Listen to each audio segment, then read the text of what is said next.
Why does Jesus affirm the law of Moses so strongly when the gospel came to free us from it? In this conversation with New Testament scholar Paul Sloan, we talk about his new book, Jesus and the Law of Moses, where he gets into the nitty-gritty of what the law of Moses was doing in the days of Jesus, how it functioned, and how Jesus saw himself within the law and extending the law of Moses into the gospel. You will not want to miss as he gets us into the nitty-gritty of how the law works.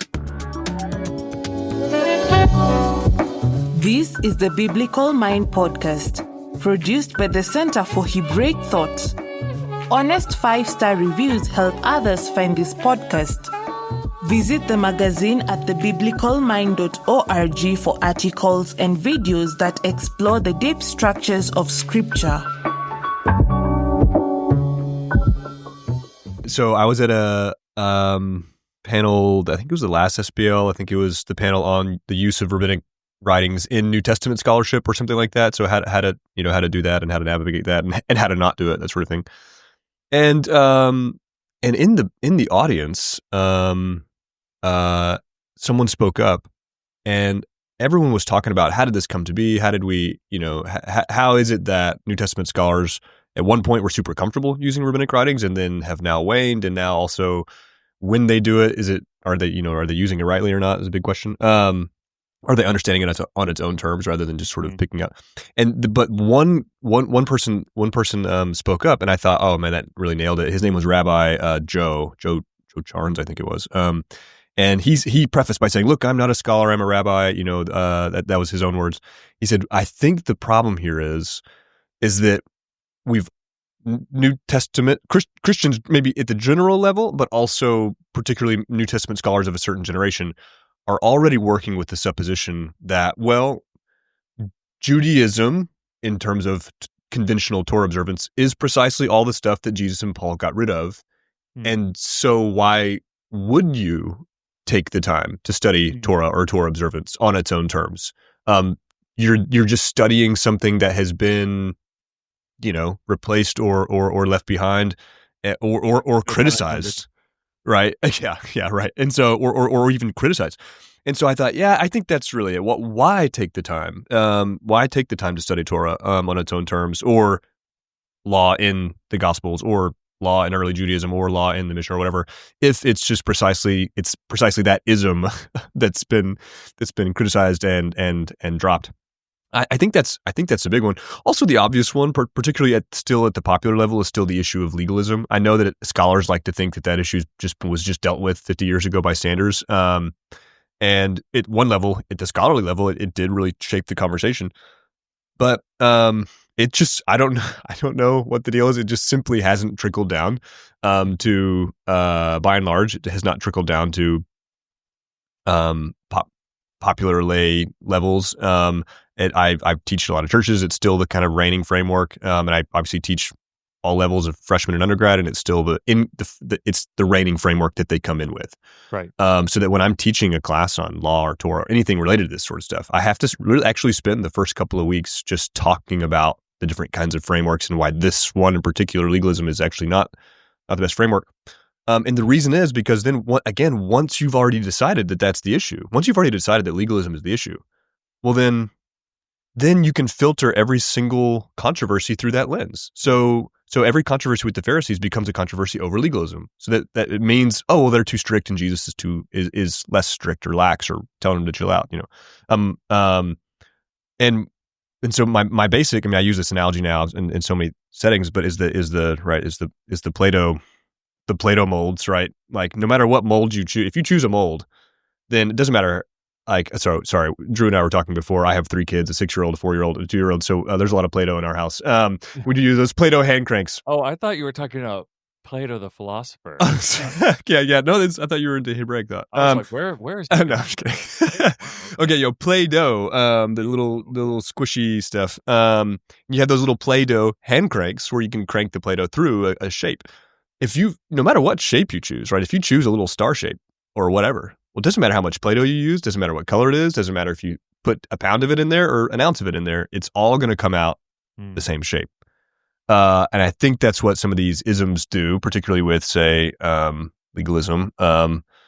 is it just dictates what all the controversies are actually about after all. You can't, just all the data gets run through that same mill.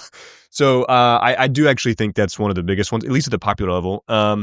At the scholarly level, I think there's just sometimes can still be an issue of talking about Jesus and the Pharisees in terms of just different patterns of religion.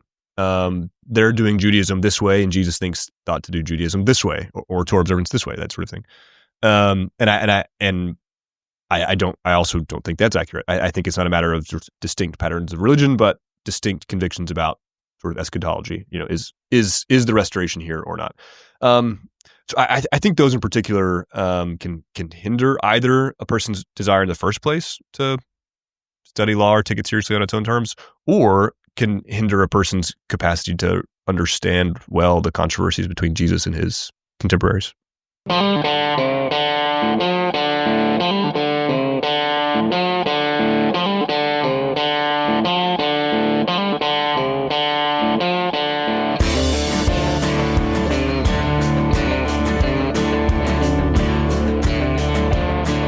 Probably fair to say that the legalism is bad. Anytime somebody invents a rule to help them live in a certain way, that's going to be a bad thing. It's probably not unconnected to Luther's division between law and gospel, right? Where gospel is the freeing mechanism and law is the constraining mechanism. Is that correct? Yeah, I mean, I've actually made it a habit to basically never comment on Luther because I'm not I haven't like really. I mean, I've read him, I've read bits and pieces, but of course he's got so much, and so I do see the point though that whether it comes from Luther or someone downstream of him, if you've got sort of the law gospel distinction and it's like a hard distinction, then yes, and you reduce law to restraint and you reduce gospel and you emphasize that gospel is liberty, then yeah, I do think you're going to come up with those similar kinds of constraints that like, okay, well, rules are constricting and this is about freedom, that sort of thing. And so I do think, and I say this in the book, I do think there's a certain kind of reading of Paul that's basically been, first of all, I don't think is an accurate reading of Paul in the first place, but also then that aside is then retrojected into the Gospels, and so made that kind of reading of Paul to work in the Gospels as well, and so I think that's what's sometimes going on. Yeah, and I don't want to suggest. Yeah, I don't know anything about Luther other than the stuff I've read here and there from Luther. But yeah, I've talked to too many systematic theologians who every time they hear someone, they're like, "That's not Luther." Yeah, and I'm like, okay, that's fair. I wouldn't like it if someone else were like talking about whatever, So anyway, go on. But certainly there is a stream that descends from Luther that does absolutely, turn it into that move. Yeah, exactly. Certainly. Yeah. So maybe we could just make the case first of all. What is the best case you can make for? I want you to steel man the idea that Jesus and Paul basically are getting rid of the Torah, that they are giving a completely new system. Like, where would people go? Where are they typically pointed and saying, when people are questioning you, they're like, what do you do when Paul says X, right? So what are they pointing to? Yeah. The best steelman case, of course, I think from Paul, actually, I'll go ahead and say, I don't really know where you would get it from the Gospels. The Gospels just seems, it's hard for me to see it now. It's one place pretty straightforward. Often say is honestly, it's like they don't read the whole passage. So even Wes Huff, I saw he made this mistake because he did this total law gospel. Jesus came to bring the gospel, not the law. Very old school read. And he said, well, Jesus, when confronted with Pharisaical teaching with tithing mint, dill, and cumin, he says you shouldn't do that. And he completely missed the other part where he said, so the second half of it, right? But you should have done both without neglecting the other. So okay. So let me start with Paul. Probably Galatians 3, right? Therefore, why then the law came on behalf of for the sake of transgressions, whatever. And until the coming of the seed to whom he was promised, etc. And then the law became our pedagogos, our disciplinarian, or whatever, however you translate that. And then down the line, so then therefore we are no longer under a pedagogos, so under a disciplinarian. So if he's identified nomos, Torah, with the paidagogos, and then says we're no longer under a paidagogos, that's I think the temporal arguments in Galatians 3 and that aspect, again, I don't agree with that take. I think he's not saying that the Torah is intrinsically a paidagogos or disciplinarian. I think he says explicitly that it became one. And so I don't think he means that Torah was given as one, but that it became one in response to transgression. And so that the fact that we're no longer under a paidagogos, a disciplinarian, means that we're no longer under the putative discipline of the law. But I personally still also I wrestle with the why then the law, it was given on account of transgressions until the coming of the seed. That's probably I understand when interpreters come to the conclusion that here Paul is saying Torah is completely temporary and completely now you didn't ask me to respond to those, but I'll give one brief response, which is that the reason why I think it just can't be absolute, even if you want to nuance that claim, even it just simply can't be absolute, is because he clearly thinks they ought to fulfill the love command. I mean, he quotes it and says that they ought to do it, which is from Leviticus 19, of course. And so, and then of course the curious claim in Galatians 5:3, right? The one who's circumcised is obligated to keep the whole Torah. That it sounds like he thinks circumcision does something, and it brings them into a state of obligation under all the commandments, which just seems, that makes me, that's the reason why, while I grant the difficulty of Galatians 3, 19 and following, I don't find it to be an absolutely devastating take there. In the Gospels, you already mentioned some of them. What are the best case scenarios? I think most people appeal to Mark 7:19. They say that, look, Jesus declared all, or the narrator says Jesus declared all foods clean. So there's a nullification of the dietary laws, and that's one domino that sort of pushes off all the others, which sort of suggests that, if he got rid of food laws, and if food laws are a thing that distinguish Israel, that mark them out as Israelites, well, that's sort of a domino down for the rest of the New Testament, where you can see that the apostles are getting rid of the other sets of commandments that also distinguish Israelites, and only keeping sort of the so-called universal moral ones. So that's why circumcision becomes not necessary, and that's why aspects of like ritual impurity or Sabbath become unnecessary. I don't. There's a big if there, whether he's actually getting rid of. Oh yeah, no, I don't. Yeah, no, I don't. He's not. I don't think he is. I'm happy to say pretty comfortably he's not. But I'm also aware that, of course, you have to interpret the passage, and it's not sort of self-evident what it means. Obviously, every interview now basically becomes a promotional podcast for Logan Williams' article, because this text always comes up. So if you haven't read it, read Logan Williams' article, or if your listeners haven't read it, read Logan Williams' article on the stomach cleanses all things. It's open access, so you can just find that. That Mark's talk in there as well. Yeah, that's right. It's important to defecate cleanly. Let's see. And you mentioned the tithes thing. I think that's right. The other one that I often see is Matthew 19. Actually, the thing I started with in my book, which is that when the guy comes and says, "What must I do to inherit eternal life?" and he says, "Keep the commandments." It's just right. That's his response. And the guy says, "Which ones?" And he quotes some of them. And he's like, "I've done all that." And he's, "What do I still lack?" Or Jesus says, one thing you still lack, do this. The typical way that's treated to indicate that, Jesus is actually sort of saying this is going by the wayside, is because they assume that that's an impossible standard. So they assume that the response, keep the commandments, is an impossible standard that will never be met, so then parenthetically, you need something else, which then, of course, Romans 3 provides you. Those are routinely the things I've seen, either at academic or popular levels. Yeah. That impossible standard is kind of based on, correct me if I'm wrong, because my first century knowledge is pretty weak, but a general Roman legalist view of the law that you have 619 commandments, and kind of the goal is to keep all of them, and then of course you have all these rulings around keeping the commandments that keep you from breaking the commandments, and that's why it seems impossible. Like who can keep all of these at any given time.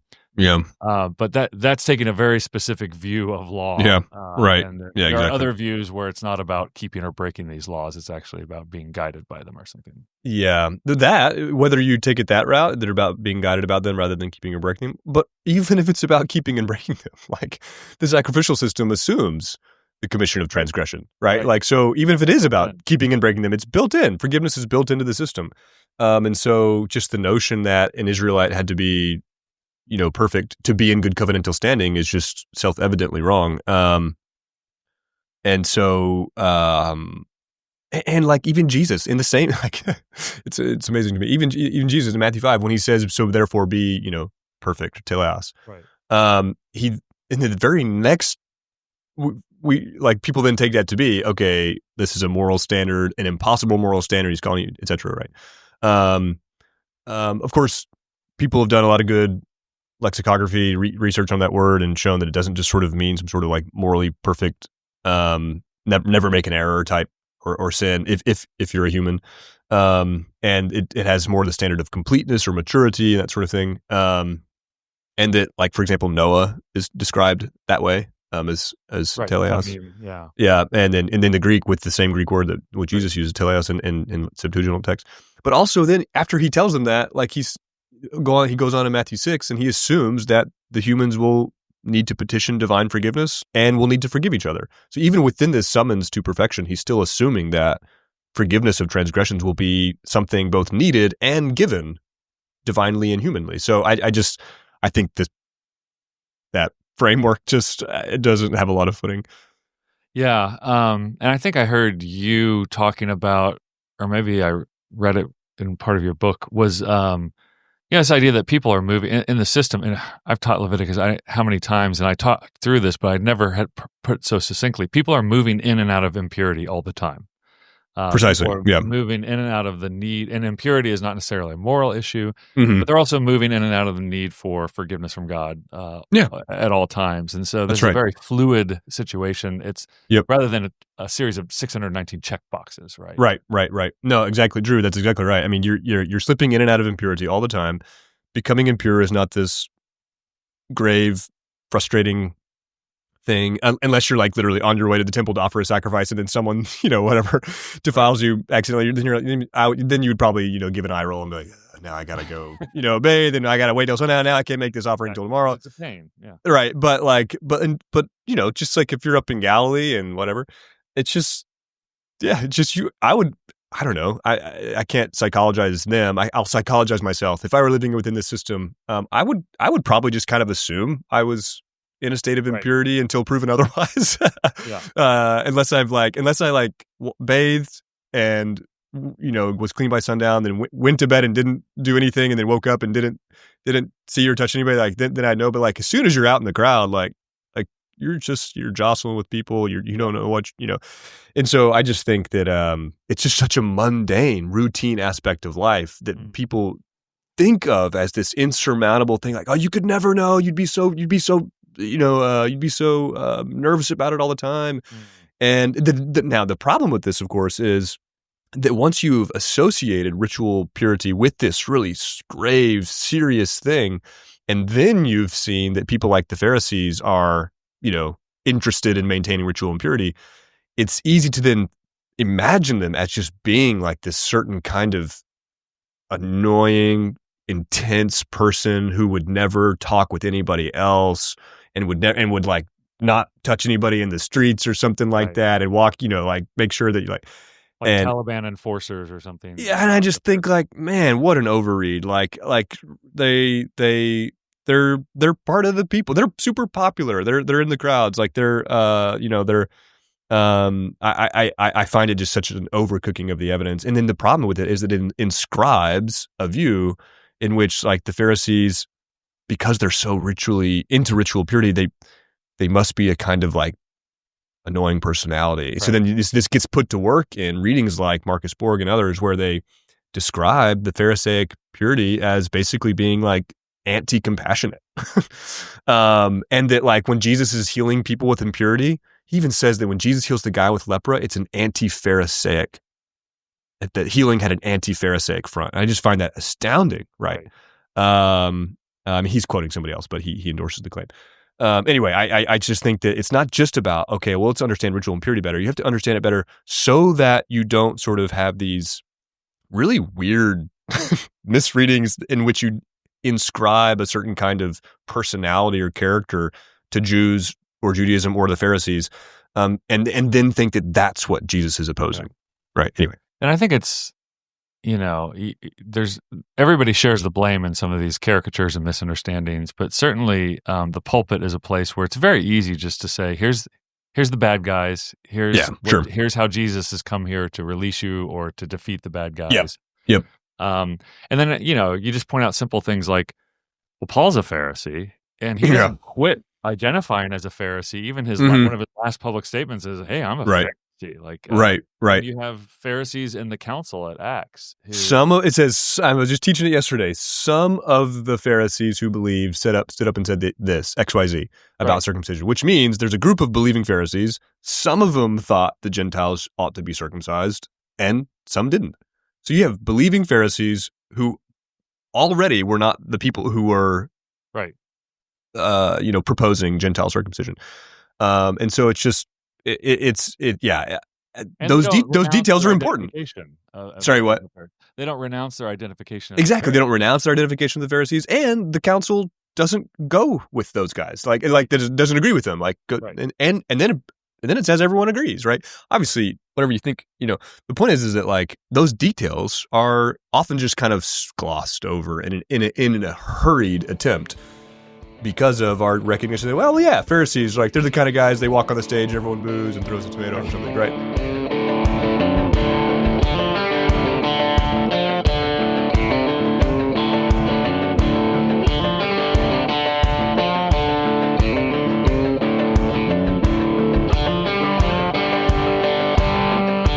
For me, it's actually an important issue for today because, as some of my Jewish friends will say, like the story of modern, Judaism that emerges from the 2nd, 3rd century is the Pharisees won. Basically, their style of Judaism essentially becomes the style of Judaism with lots of modifications along the way.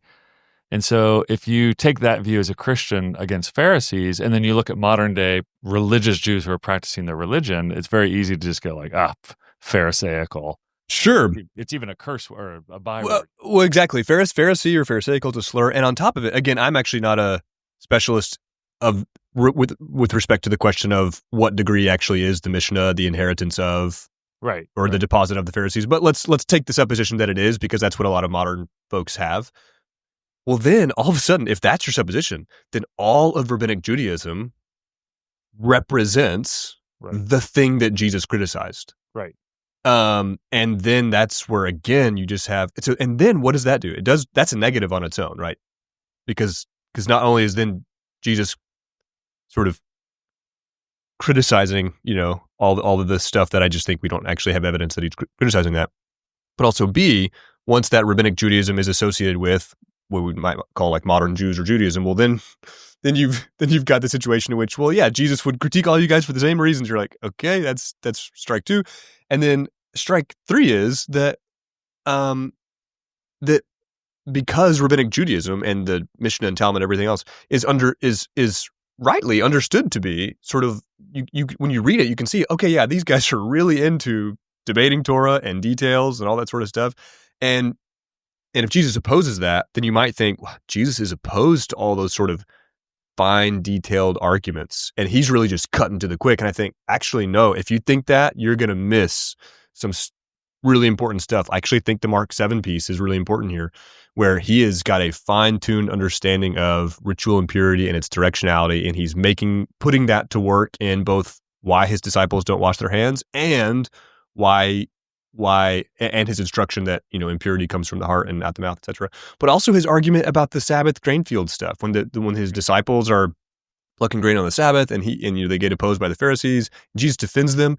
He defends them with like a kind of complex argument that assumes a sort of well-versed understanding of Torah regulations and Scripture generally, and honestly, like it's of course I would think this.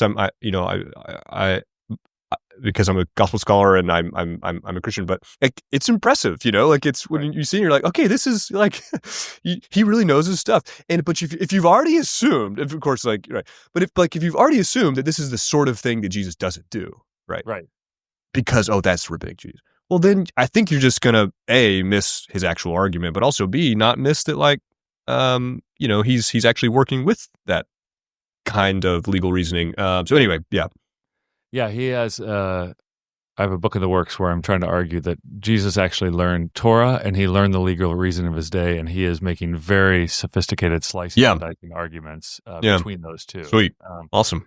I can't wait to read it. Probably not. I might just end up saying go read Paul's book instead. So no. Short. It can be right. Yours. Book. Going back to Paul.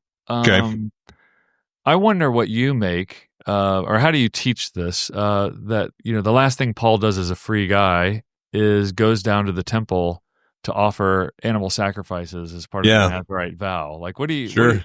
I think when I talk about this, most people are just like, wait, what?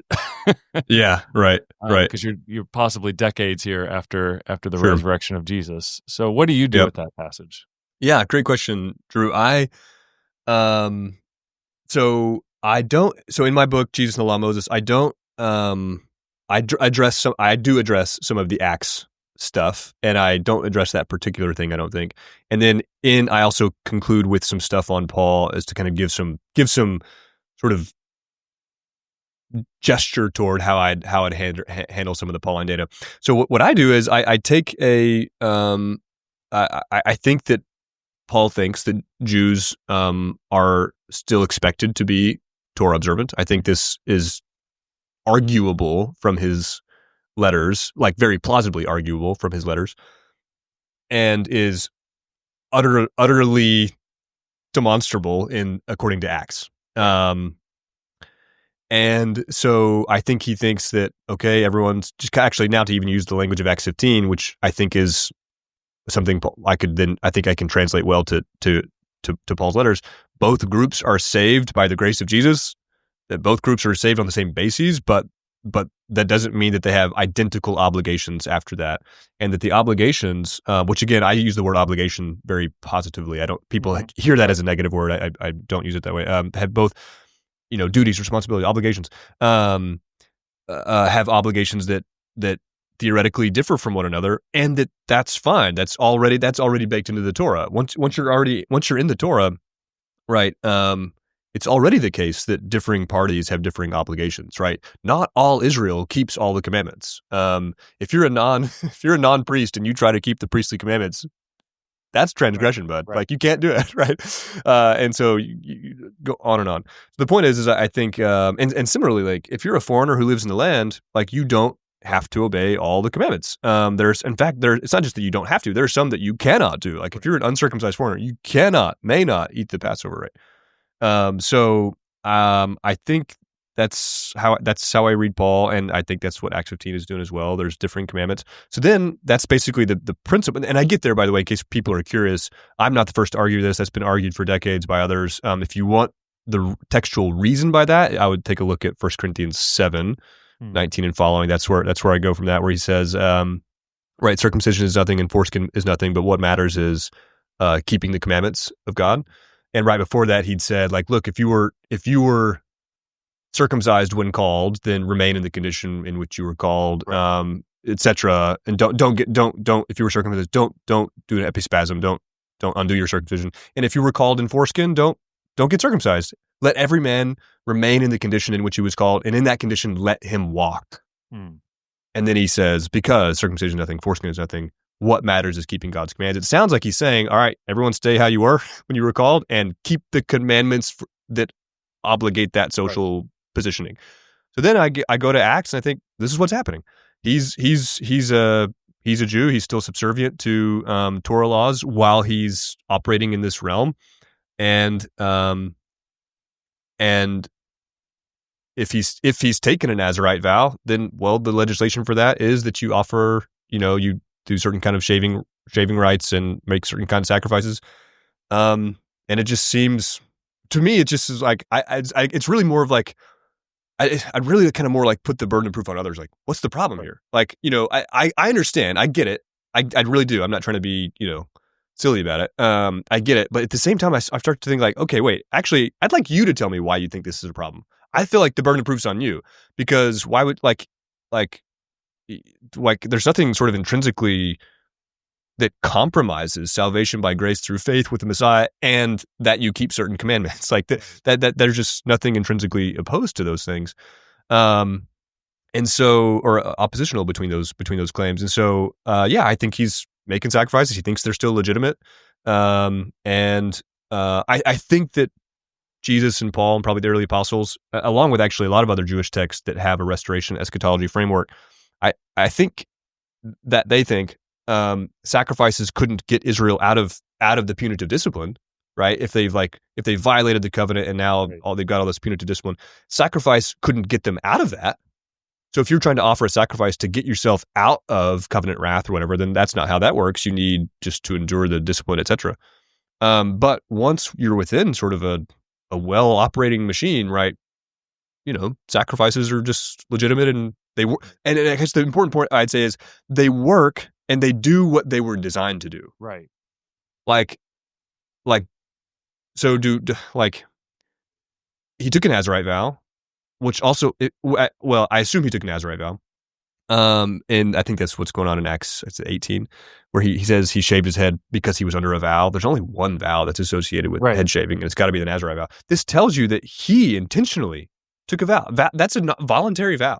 Right. That means that he voluntarily took a vow which imposed upon himself, the requirement to be more scrupulous about his ritual purity, because you can't come into a contact with a corpse. And it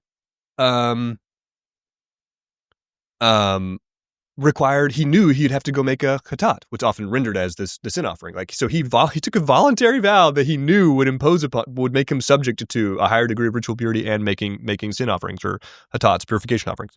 So I just think that I think he thinks, hey, while I'm still in this moral realm where the law has its jurisdiction, I'm going to live my life according to that pattern, and so be it. It's difficult to reconcile that Paul in Acts to a kind of Paul who's basically saying, this burden of the Torah is too much. This is what Christ came to relieve us from. And right. Yeah. So just don't read Paul that way. Well, I think you're right in flipping the question. Like, what are you concerned about here? What's the one area I do get a lot of concern, I say it kind of casually, and then I can see in my students or parishioners' faces where they're like, wait, what is, when you suggest that Jesus participated in the sacrificial system. Mm-hmm. Sure. That's one of the things where I don't know why, but people are just that's a no-go for them. Right. And they're like, well, how do you know he participated in this? I'm like, well, he was a Jew. Like he was. Yeah. Right. He breaks from his parents at Passover. Right. He celebrated Passover. Yeah. Yeah. He's sitting on the side going like, no, none for me. I'm good. Yeah. And he's celebrated. I got a meal coming later. You're gonna love.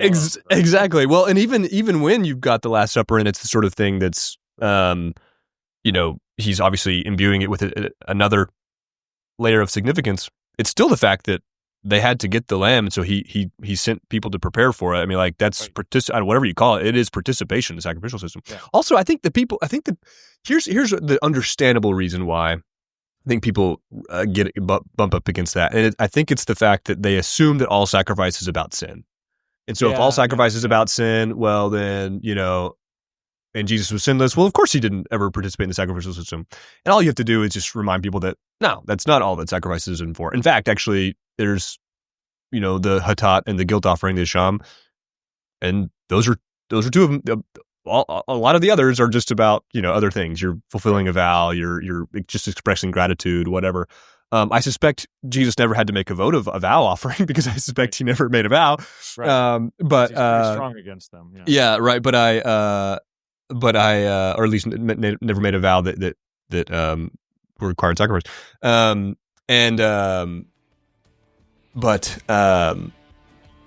like, I don't know, did he ever just give an offering to express gratitude? Yeah. I don't see why that'd be problematic, Imagine 20-year-old Jesus who just just did that. I don't see why that's a problem. But anyway.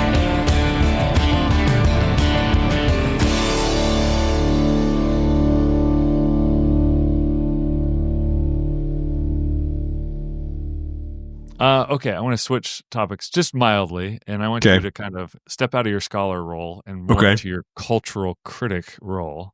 Oh my. Nothing hardcore. We talked about the Rabbinics, and I have a lot of thoughts, and I'm genuinely interested to hear your thoughts on Christians who kind of use the Rabbinics to backfill what Jesus was saying and doing. And I'll give you one example. The first time I heard it, I didn't even know anything about Rabbinics. I just knew it didn't smell right. When I heard Rob Bell give this talk about in the dust of the rabbi, like a disciple followed so closely they were in the dust of the rabbi, and so be a dusty disciple. And I was like, that sounds more like salesmanship than scholarship, but. And I know actually where he got that view from. Like I know the genealogy of that view, but essentially he's turning to rabbinic literature that's several hundred years after Jesus, and then kind of projecting that back. What do you do when you run into this? Right? I mean, I don't know if it's a problem. It's just one of those things that I don't know what the method should be. For discerning where the rabbinic conversations are in the first century when we don't really have anything written down. I mean, you can clearly see some being echoed, but we don't have them written down until the 250s, 300s. Yeah, couple things. One is I'd answer this question in two ways. One is there is a exoticizing. There's an exoticizing of the rabbinics because they're so other and distinct and exotic. And so there's sort of a thrill in seeing, oh, Jesus was doing this sort of thing too. Like this is his world, and so there's a delight that I don't see maybe as many academics as doing that, but right. I think you do see it in quite a bit of some popular circles that are not anti-rabbinic Judaism, but are sometimes perhaps unintentionally doing the opposite, sort of exoticizing it, and then saying that Jesus was just walking these waters, and like, okay, like I'm sort of halfway there, right? I'm like, I do think he's doing that sort of stuff in the sense that he is on occasion, providing very sophisticated arguments for certain laws, or assuming already a sophisticated argument and then building on it, that sort of thing. So, but you just have to, you do just have to recognize that like Mishnah could be as early as 200, but it's just not. You just can't assume that everything that's in it was also how it was being practiced in the first century. And then once you get to the Babylonian Talmud and everything that's different geographical location and centuries later, again, you cannot straightforwardly assume that what's going on there is going on in the first century. So fair enough. Now, the ways in which I think there is a justifiable use is, there are lots of rulings that are there in Qumran and they're in Philo, Josephus, whatever, that then do appear in the Mishnah pretty like either in which you can tell that that's the ruling they're talking about. Like this ruling that's here in Bava Kama is also the same thing that Philo and Josephus are talking about, or 100 years before Jesus, or 50 years before, or 100, or it's a ruling that you can tell that they're building on and distinguishing from what they don't agree with in whatever, from however they knew the rulings of Qumran, but just like that whatever ruling is there is clearly, I don't know, it seems to be pretty straightforwardly like implicitly addressing and coming to a different conclusion about it, but still implies that they're aware of a trajectory and either building on it or deviating from it. So sometimes when you see those cases, I think there's a more justifiable use. I mean, the example I give in the book that I draw on a lot is, or I draw on just once actually, is the notion that eye for eye was often commuted to monetary fines. Like Josephus comments on this, Philo comments on this, and then it's there in Bava Kama 8 Mishnah. And I think, okay, that's a pretty good example. Like Philo and Josephus both describe it as like, and they seemed, and Philo's like really mad about it, which attests is like a pretty widely practiced thing. And now it's like being here talked about, Right. But sometimes also you'll get the reverse where you'll get a legal argument that's in the Mishnah and you don't get the same ruling in any other extant text, but it seems that maybe the principles that are operating are well known either in Jewish texts or non-Jewish texts. The one I think about a lot is someone who's commissioned to a task gets to subordinate some commandments when they might hinder the completion of that task. So, for example, if you're commissioned to go do something, either to keep another commandment or to do something important, well, you can abstain from sleeping in a sukkah during sukkah season because that might hinder your capacity to keep your commission duty. That's in Mishnah Sukkah 2:4. The point is that you see that echoed in another rabbinic passage, Mishnah Rosh Hashanah 1. Where these people who were supposed to go testify about the new moon, they have the capacity. They set their calendar on seeing the moons, and so these people who see the new moon need to travel to Jerusalem to testify about it. And if the distance is long, they're permitted to profane the Sabbath to do that. I personally think that's a relevant argument for Matthew 12, right? Where Jesus thinks he's doing commissioned work, and so he thinks that he gets to subordinate other commandments to that. The point is that though that particular ruling in Mishnah Rosh Hashanah 1 isn't in whatever, like Josephus or Philo or Dead Sea Scrolls, there are texts that clearly talk about someone who's been commissioned is just duty bound to complete that commission until, and he can't let anything get in that way, right? I think Josephus actually talks about the Roman, one of the Roman, the guy who was trying to the guy who was trying to erect the statue on Gaius' behalf. I forget his name now. Anyway, the point is that he talks about him that way. I think it's part of Jesus' argument in Matthew 12. I think it's baked into the sacrificial system. Like the priests have to, in Jesus' terms, profane the Sabbath to keep the sacrifice. All this is to say is that it's definitely a spectrum. You can overcook it. Sometimes it does have to kind of be a vibe check. Like, does this smell right? Or is there stuff, but I was probably pretty free with my use of rabbinic stuff in it without really describing a methodology for it. But I tried to also at the same time stick with instances where I think I see it going here in the first century and then see it also attested here. Yeah. And then work with those texts. Anyway, yeah. Long answer. I think for the general public though, just hearing that answer though is, this isn't, the rabbi said it, and therefore I can now read what the rabbi said. Yeah, that's probably overdoing it. Just because it's attested in a rabbinic text doesn't mean that, because of course, the rabbinic texts themselves are sometimes citing a rabbi, and that rabbi is 100 years later. And so it's not simply that, it's in the Mishnah, and the Mishnah is recording all these opinions from the first century. Like, well, sometimes it's actually not, like explicitly. Sometimes even the person they're citing is from the second or third generation or whatever. But then, you do have to be a bit more careful about just kind of straightforwardly assuming that it's here. So therefore Jesus must have known about this ruling. It can be hard. But yes, if you are concerned about that particular issue, yes, I think it's good for non-scholars to also just be aware of that fact that you can't just sort of assume everything. Anyway.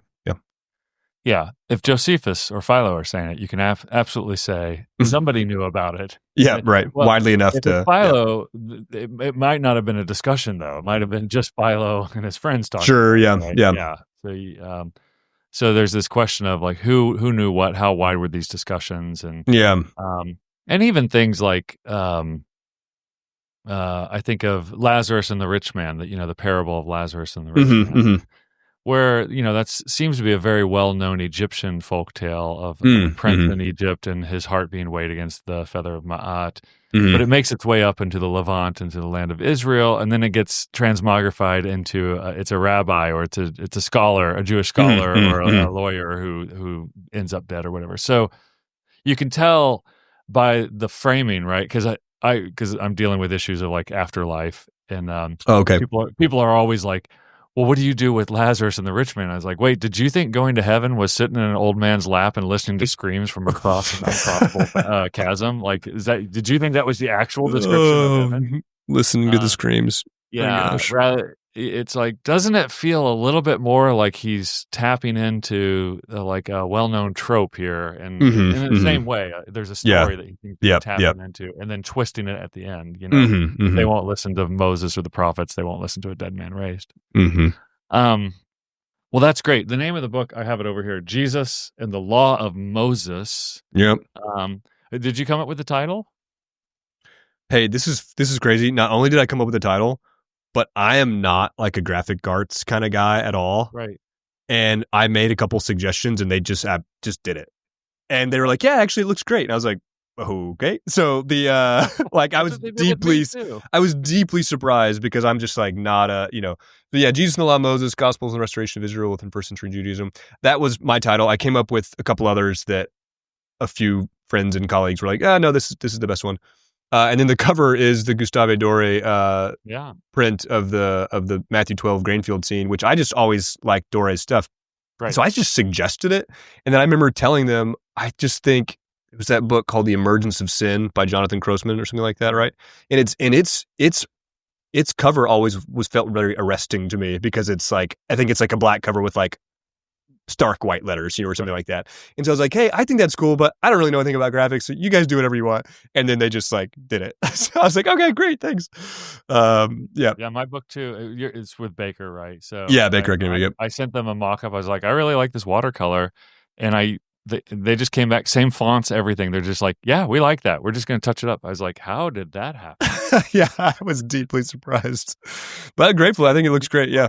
Yeah, thanks. Appreciate that. Great ideas. Much needed, highly commended. So thank you, Paul, for your wisdom and sharing that with us and with the church. Drew, thanks. Thanks for having me. Thanks for the convo. You've been listening to the Biblical Mind podcast, exploring the deep structures of Christian scripture. For more, visit the magazine at thebiblicalmind.org. Subscribe to this podcast at all the usual places so you never miss an episode.